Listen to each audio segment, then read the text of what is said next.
สวัสดีค่ะแม่บ้านไทยในต่างแดนที่อังกฤษนะคะสวัสดีครับ Good morning มาฟิล Morning. Sophie Morning. Good morning oh show new hat Come on then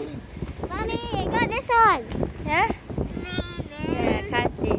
oh be careful keep walking Mommy, can Win. I do a YouTube video after school? I said Friday get bad Friday you can play วันนี้ฝนตกนะโอ้ไม่ใช่ฝนตก it's raining but it's windy as well ลมแรงนะคะวันนี้ลมแรง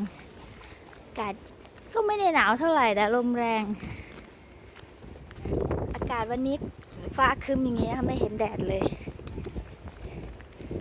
What day today after Tuesday what is it next after Tuesday Monday Tuesday Wednesday today Bin day Wednesday วันนี้วันเก็บขยะนะคะขยะธรรมดาสีน้ำตาลนะคะถังขยะธรรมดาก็คือขยะตามบ้าน Recycle สีเขียว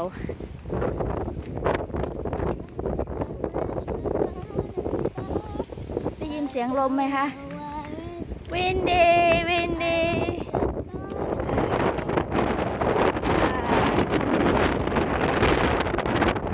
รถเยอะตอนเช้าก็ very windy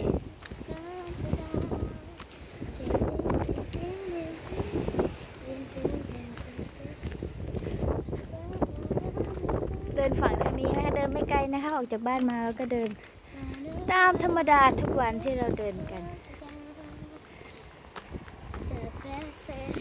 วันนี้ไม่รู้แม่บ้านจะได้ทำงานหรือเปล่านะคะ